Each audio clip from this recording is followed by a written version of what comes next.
Est-ce que tu penses que collecter l'ISO 27001 auprès de ses fournisseurs, de ses tiers, est une bonne pratique pour se prémunir contre les risques dans sa chaîne de valeur ?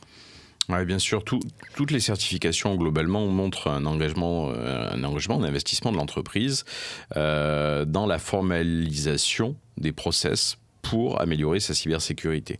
Donc, effectivement, collecter l'ISO 27001, c'est extrêmement bien. La limite de l'ISO 27001, ça va être toujours la même, c'est que c'est une photo.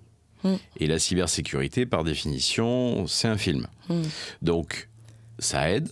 Ça permet à comprendre la situation en profondeur et ça démontre l'engagement, mais ce n'est pas suffisant. Aujourd'hui, il faut arriver à avoir à la fois des photos profondes, des radios, et en même temps avoir aussi une vidéosurveillance de son écosystème. Pour avoir un suivi en continu, parce que ça bouge tout le temps en fait, en réalité.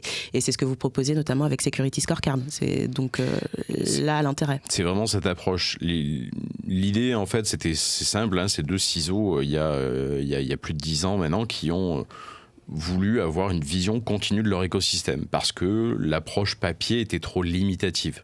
Elle est intéressante, mais elle est limitative et elle n'est pas cohérente finalement avec un risque cyber qui est, lui, par définition, continu.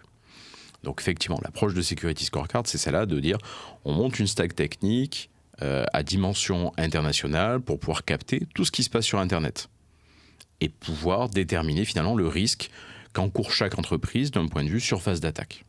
Donc là, on parle quasiment de screening. C'est du screening, exactement, de toute la surface d'attaque qui vient en complément des efforts, tu évoquais tout à l'heure l'ISO 27001, ça peut être du SOC 2, il y a d'autres certifications de ce type-là. Les deux sont tout à fait sont des ciments finalement d'une cybersécurité durable.